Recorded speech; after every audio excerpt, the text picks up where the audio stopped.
Welcome back everyone, my name is Michelle and this is Horror Book Hell Hound.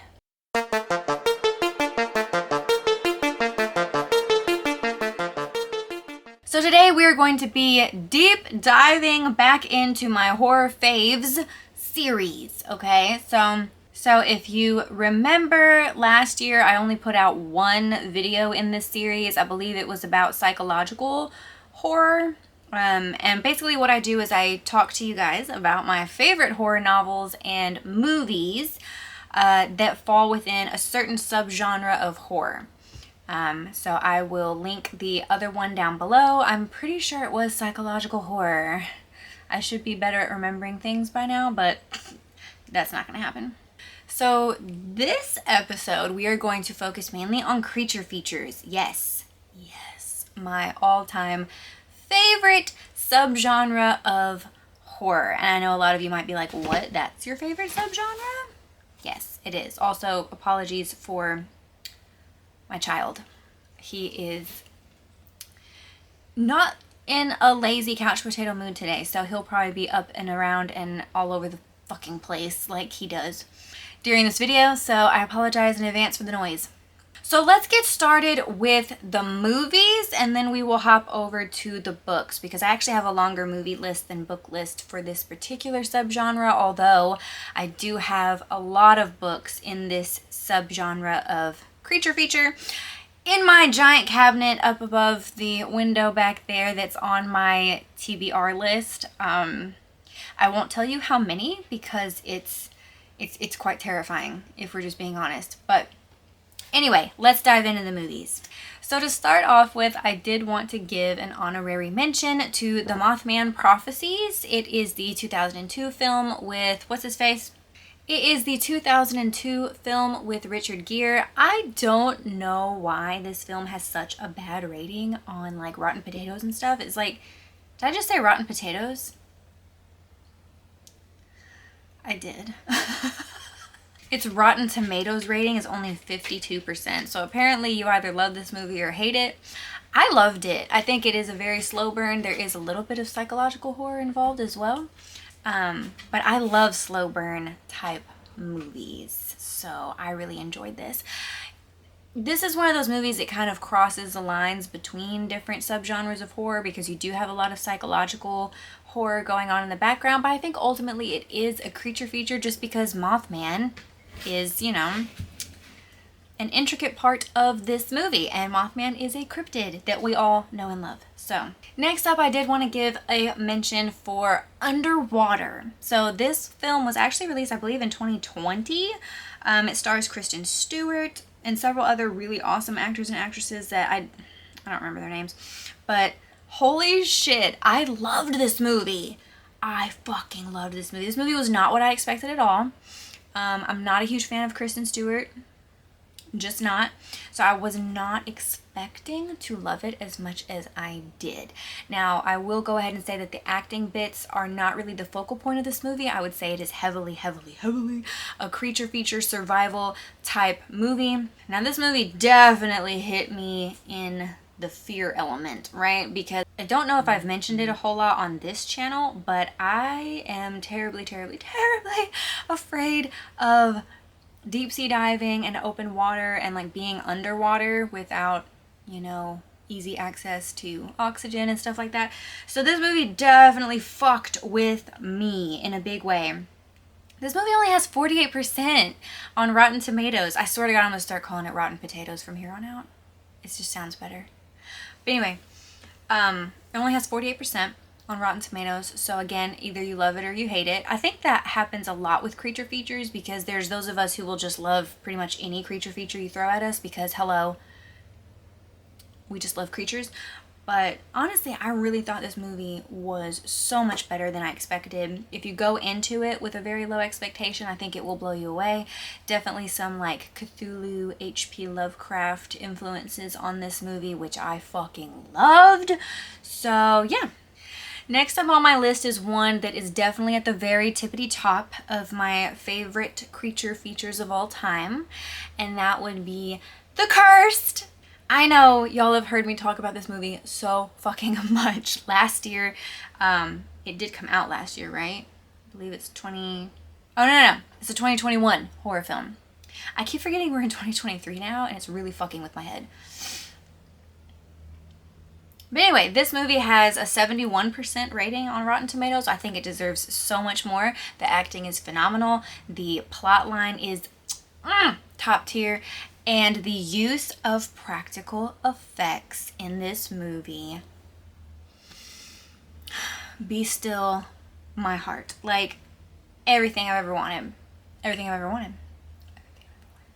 So with The Cursed, we get a little bit of a nerd alert moment because we are hearkening back to the era of the Beast of Gévaudan.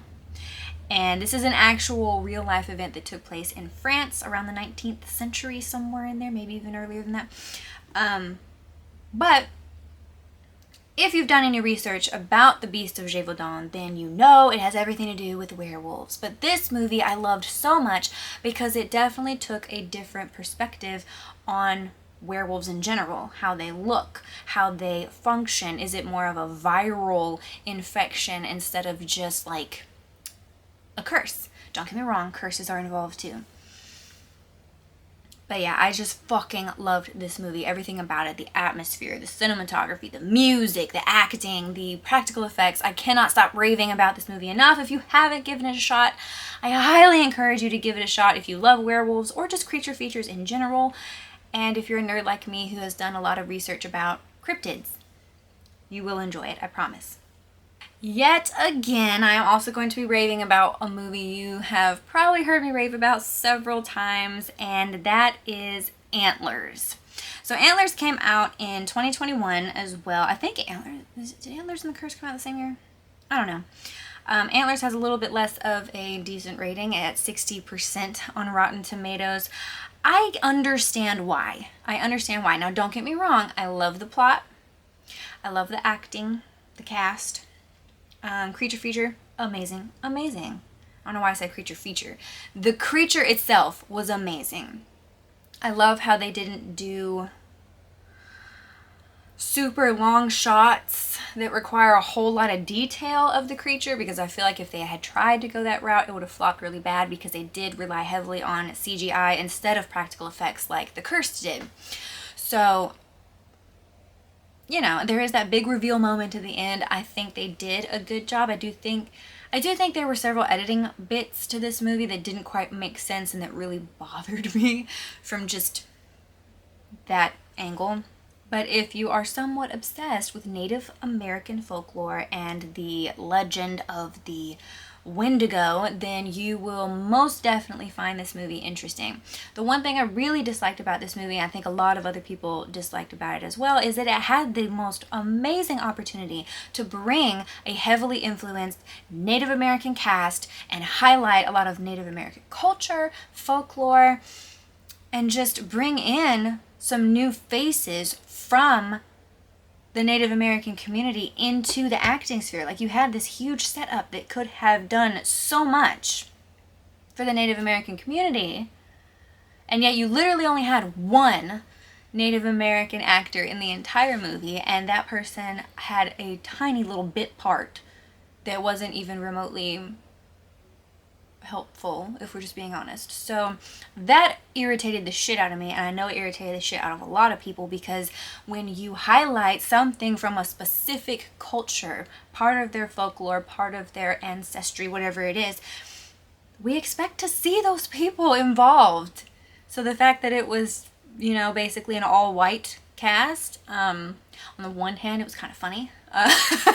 If you look at it from, like, the white people are now getting eaten by a Wendigo, so that's cool. But on the other hand, it was just like you had this huge opportunity and you just let it completely flop. So that was a little disappointing. Anyway, moving right along.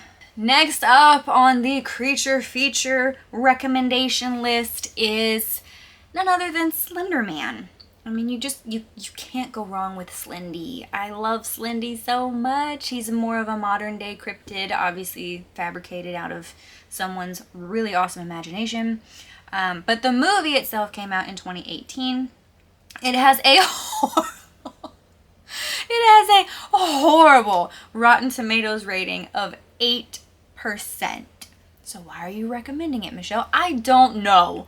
Okay, the likelihood of you enjoying this movie, you, the masses, whoever is watching this, is highly unlikely. But for some reason, I still loved it. I went into it with very low expectations. I knew it wasn't going to be anything groundbreaking, and I just had fun with it.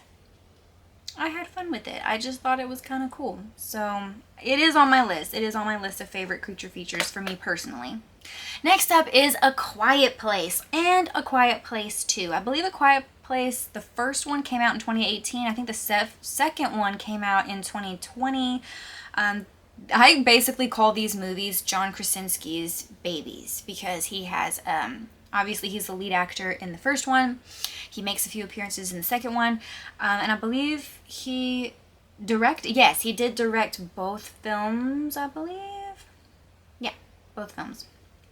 These movies have wonderful ratings on Rotten Tomatoes, 96 plus whatever percent. So the likelihood of you enjoying them is pretty far up there. They were very interesting. There is somewhat of a sci-fi element to these, so you may see me refer or recommend these movies again in the future whenever I do my sci-fi horror episode. But these were so good. So good. I actually enjoyed A Quiet Place 2 more than the first one, but that's just because you get so much more action and like more information about what all happened and how it led to this point. I do believe they are in the works for a third one, but don't quote me on that. All right, let's pump the brakes on a lot of these newer films and let's go back to 1996. I was all of 5 years old. Now, don't get me wrong, I didn't see this movie when it first came out because, again, I was only 5 years old. But The Ghost and the Darkness came to the big screen in the year 1996. And when I tell you that this movie changed me for the better, yeah, it really did. So I don't remember exactly how old I was when I finally got to watch this movie, but I was blown away. Now, this type of creature feature is literally based off of true events. It's based off of real life lions that existed in Africa back in like the 1800s, maybe like early 1900s. Anyway, definitely an adventure movie, definitely a drama movie, but at its core, I do still believe it is a creature feature horror film because there are some slightly supernatural-esque elements to this movie when you actually get down to like what is driving the lions to commit these horrible acts of violence against people, stuff like that. It only has a 50% on Rotten Tomatoes, but honestly, I fucking loved it. And plus, the acting was top tier. Val Kilmer? Ah!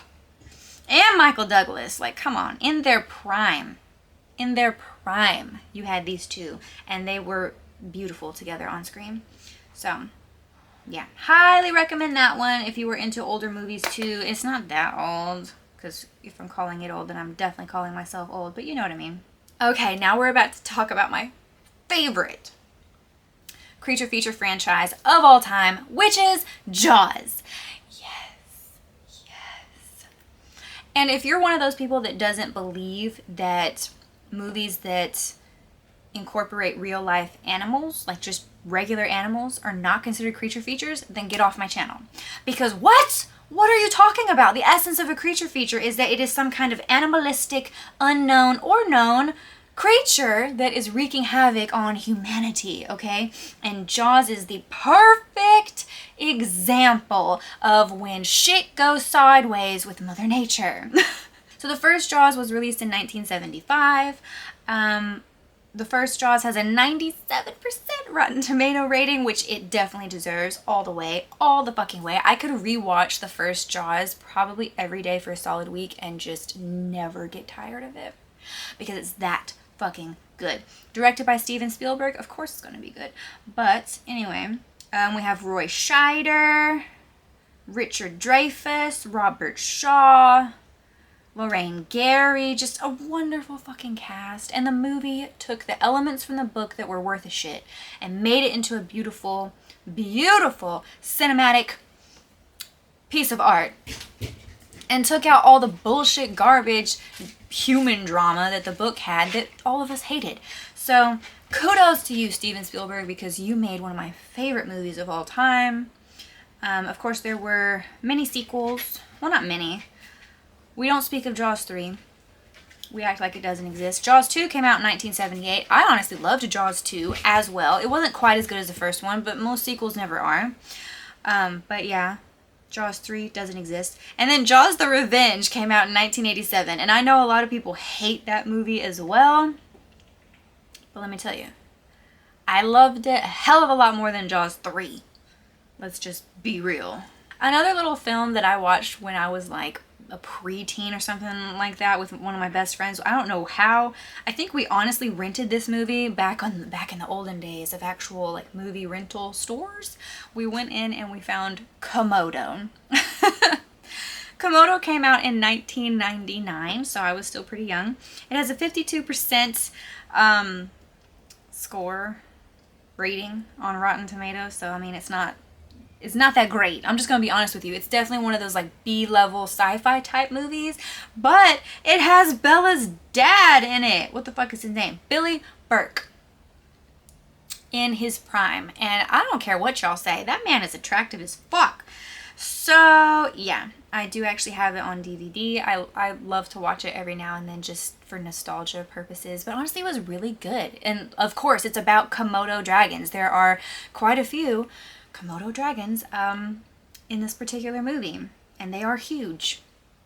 And yes, they are huge in real life. So if you ever wonder, you know, why you should fear Komodo dragons, just look them up.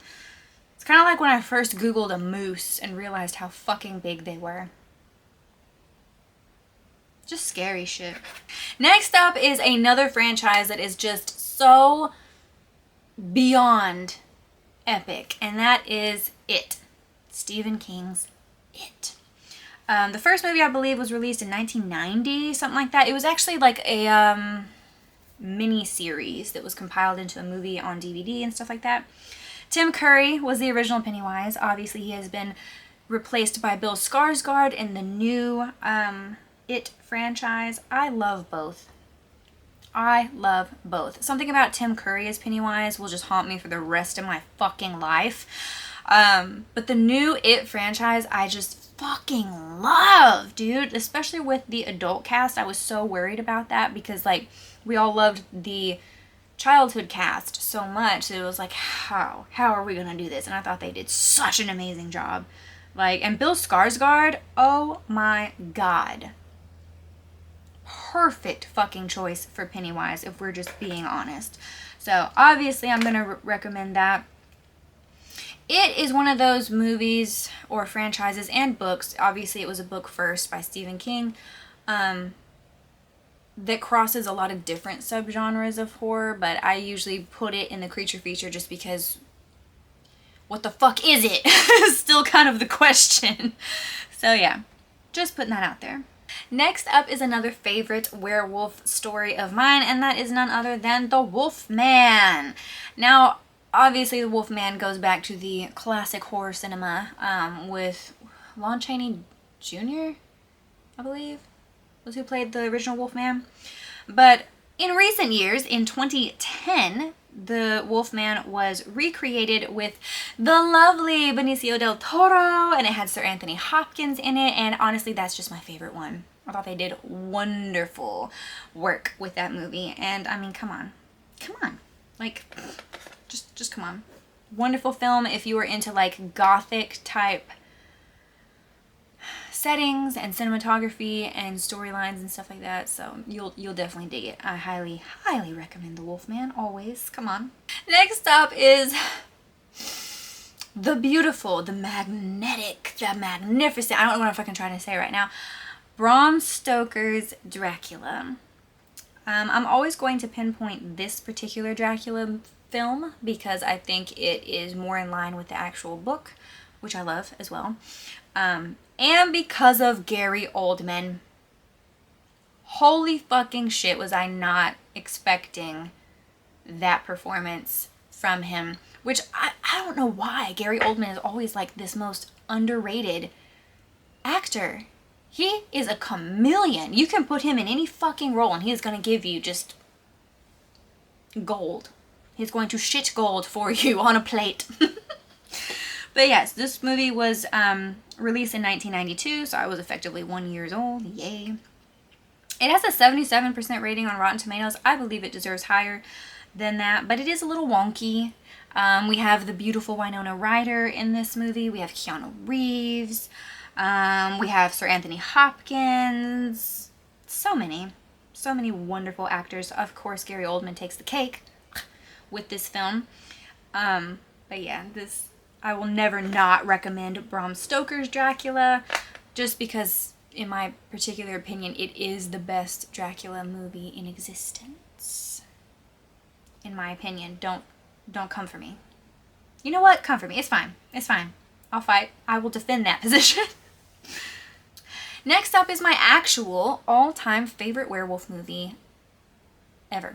And I'm betting you can guess which one it is. That would be An American Werewolf in London. This movie was released in 1981. So yay! Finally one where I wasn't born yet. It has an 89% rating on Rotten Tomatoes. I believe it deserves higher, if we're just being honest. It is a very strange movie. Some of the directorial choices are a little questionable, in my opinion, but I think a lot of it just had to do with what was going on in that era instead of like what really made sense. But that's all I'm going to say about it. This movie gets such high praise for me because it was one of the first, if not the first, movies to have a pretty much flawless physical transformation from human to werewolf using practical effects. What? Like, go watch the movie if you haven't seen this movie, what are you doing? But if you haven't seen this movie, go at least watch the transformation sequence, because it paved the way for so much, especially when it comes to creature features and werewolf films in particular, or really any kind of film that a human being has to transform into something else. Visually stunning. Fucking stunning. That is what this tattoo is based off of, in case you were wondering. So, Alright, ping-ponging back and forth between werewolves and vampires a little bit, but 30 Days of Night. This movie was released in 2007. It only has a 51% rating on Rotten Tomatoes, and I don't know why.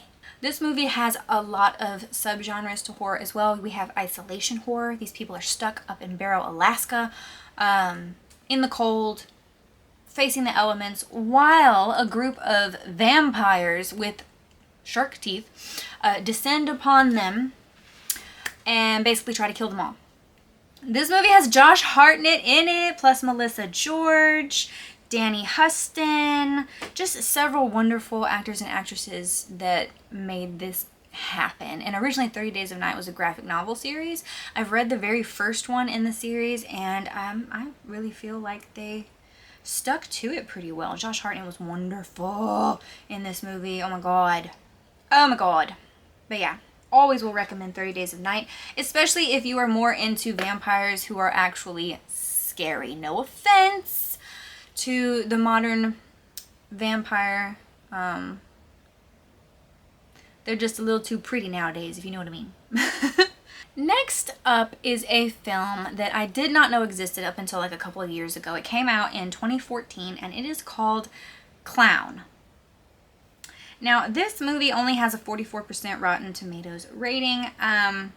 It's kind of one of those that you either love or you hate. I fucking loved it. I thought it was very interesting. It does have some elements to horror that I wasn't expecting.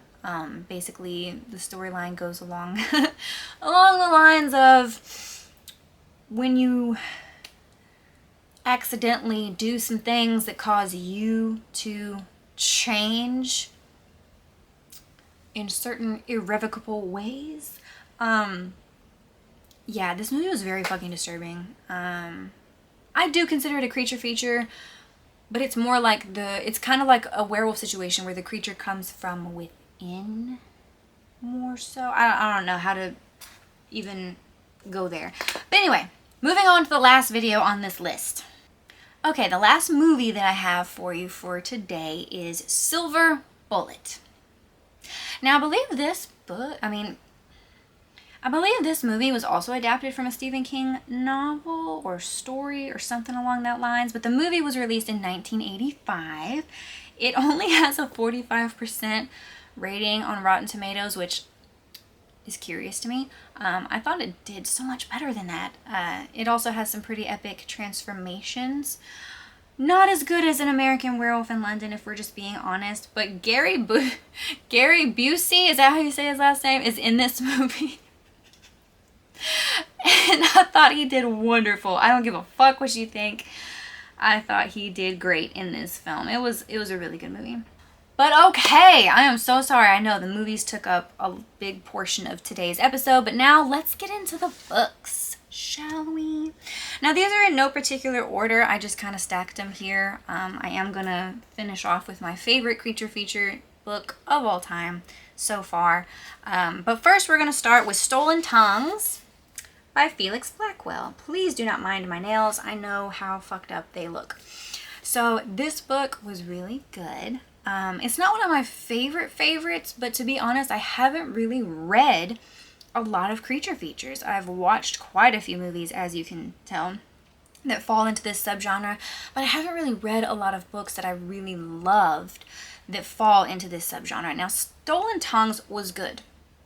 The first half of the book was the best, in my opinion. After that, it gets a little repetitive, if we're just being honest, but I really enjoyed it. I definitely enjoyed the creature and the very strange, almost... This is one of those that crosses subgenres as well, because there is a little bit of like a possession type situation going on, but there is an obvious creature that is kind of causing these issues. So yeah, for sure. Next up, we have The Ritual by Adam Neville. Now this honestly could have been part of the movie portion of today's episode as well. I love the film. I believe it is still on Netflix if you are an American who wants to watch it. I believe that the DVDs are only in the UK format, so unless you can watch them in the UK format, you're kind of fucked unless you have Netflix. But the book is wonderful. Again, it's kind of one of those situations where the first half of the book is definitely better than the ending. But if you really enjoy the movie, but you want more of a deep dive into like the cultural aspects of this story and what exactly the creature is, then I would highly recommend you read the book, because the second half of the book goes into so much more detail than the movie does. Next up, we have Near the Bone by Christina Henry. I fucking loved this book. I keep wanting to say movies because we were talking about movies so much. I fucking loved this book. There's been so much hate towards this book about like, where's the creature feature? There is. Like, I don't understand where that hatred is coming from. Now, don't get me wrong. There is some psychological horror in this book. There's some abuse trigger warnings for sure. But the creatures... Oh, I would not want to fuck with these things, whatever they are. They kind of give like somewhat of a Bigfoot type vibe, but they're definitely not that. I don't really know what they are, but the mystery of it is kind of what keeps you going. It's not like a super long read. I really fucking loved it. Will always recommend it. Next up, we have a little short one, and that is Till We Become Monsters by Amanda Headley. Y'all have heard me rave about this book so many fucking times. You know that the only reason I didn't give it a 5 out of 5 stars was because there were a lot of grammatical issues. But if you look beyond that, if that type of thing really doesn't bother you, you will love this fucking book. It's so short, but there's so much that goes on with this book. Like, there's so much disturbing shit that happens in such a short amount of time. It's very impressive, to say the least. So yes, definitely recommend this book for sure. Next up, we have The Shuddering by Anya or Anaya, still not entirely sure how to say her name, Allburn. I keep butchering everyone's names today. Fuck it. This book, I really want to see made into a movie. I really want to see made into a movie. somewhat of the same vibes as the first half of The Ritual. Obviously, we are in a very snowy, isolated setting with this book. At first, the characters will annoy you. Just gonna put that out there. But this is written almost like how a movie is filmed, if that makes any kind of fucking sense whatsoever. Like, as you're reading it, if you have a decent imagination, you are watching a film in your head as you're reading. And I fucking loved that. I loved that aspect of it. You get to see these little like side bits and pieces that are happening along with the main story that you're going through, and it is just, ugh. When I say a book is visceral, this is a visceral book. So, always recommend that. Last but not least for the books, and I know there are a shit ton more, so just bear with me because I am slowly, like I said, getting through my TBR way back there of all the many demonic possession, psychological horror, and creature feature books that I have yet to read that a lot of you probably have already read. But for today, we're going to wrap up with my favorite creature feature book of all time, which is none other than Frankenstein by Mary Shelley. I love everything about this book. Everything. Now, be warned, it's Dracula era type of writing. So there are times that are very slow. There are times that are very dry as far as the language goes. But the essence of this story is beautiful. It's just beautiful. Everything about it is very much a gothic horror as well as a creature feature, in my opinion. The perspectives you get to take in the book are so fucking good. Like, God, Mary Shelley, you really did it with this shit. So yes, Frankenstein will always be probably my first love when it comes to creature features, but these other books that I've mentioned today are so good, and they're written in a more modern flavor, so the writing styles are a little more, I hate to say interesting, but interesting. So that is where I'm going to leave off for today, you guys. I'm sorry for the hectic video and the chaos. I'm trying to get back on track after losing so much of January.